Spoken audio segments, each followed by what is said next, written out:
নমস্কার বন্ধুরা, আজকে আপনাদের সবজি দিয়ে গোলা পরোটা বানিয়ে দেখাবো। তা চলুন তাহলে রেসিপিটা শুরু করা যাক। সবজির গোলা পরোটা বানানোর জন্য এখানে কিছু সবজি নিয়েছি।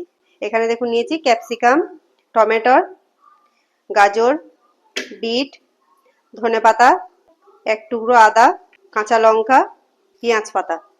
তা এগুলো দিয়েই আমি পরোটাটা বানাবো। তা এগুলো প্রথমে আমি কেটে রেডি করে নেবো। বিটটা গাজরটা গ্রেট করে নেবো আর এগুলো কেটে রেডি করে নেবো।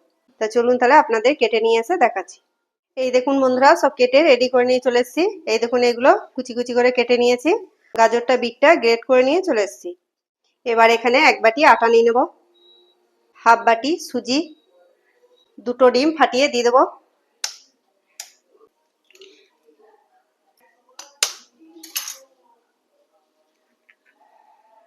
পরিমাণ মতো নুন, সামান্য একটু চিলি ফ্লেক্স, সামান্য একটু জোয়ানটা হাতে করে ঘষে দিয়ে দেবো।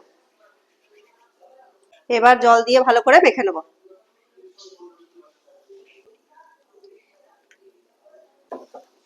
ব্যাটারটা ভালো করে গুলে নিয়েছি। এই দেখুন ঠিক এই টাইপেরই হবে। এখন এবার সবজিগুলো এর মধ্যে দিয়ে দেবো।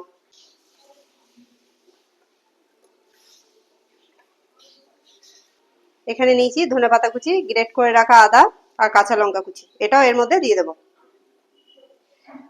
ব্যাটারের সঙ্গে ভালো করে মিশিয়ে নেব। এই দেখুন ব্যাটারটা খুব মোটাও হবে না, খুব একটা পাতলাও হবে না, ঠিক এই টাইপেরই হবে। নুনটা ঠিকঠাক আছে নাকি একটু চেক করে দেখে নেব। নুনটা একটু কম আছে, তাই সামান্য একটু নুন দিয়ে দেব। নুনটা ভালো করে মিশিয়ে নেব। এই দেখুন বন্ধুরা, ব্যাটার রেডি। এবার পরোটাগুলো সেঁকে নেব। প্যান গরম হয়ে গেছে, প্যানের মধ্যে 2 চামচ সাদা তেল দিয়ে দেবো। তেলটা চারিদিকে একটু ছড়িয়ে নেব। এক হাতা ব্যাটার দিয়ে দেবো,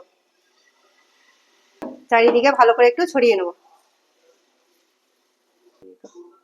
গ্যাসের ফ্লেমটা মিডিয়াম রেখে 1 মিনিটের মতো ঢেকে দেবো। 1 মিনিট হয়ে গেছে, ঢাকাটা খুলে দেখে নেব। ওপরে সামান্য একটু তেল দিয়ে দেবো। তেলটা চারিদিকে বুলিয়ে নেব। এই পিঠটা 1 মিনিট সেঁকে নিয়েছি, এবার ওই দিকটা উল্টে দেবো। 2 পিঠ উল্টে পাল্টে ভালো করে সেঁকে নেব। 2 পিঠ ভালো করে সেঁকে নিয়েছি, এবার তুলে নেব। এইভাবেই একটা একটা করে সেঁকে নিয়ে আপনাদের দেখাচ্ছি। এই দেখুন বন্ধুরা, পরোটা সেঁকে সব রেডি করে নিয়েছি। কত সুন্দর হয়েছে দেখুন পরোটাগুলো। তা আপনারাও এইভাবে একবার বাড়িতে বানিয়ে দেখবেন, খুব সুন্দর হয় খেতে। তা আমার এই রেসিপি কেমন হয়েছে কমেন্টে লিখে পাঠাবেন। ভালো লাগলে অবশ্যই ফলো করে দেবেন।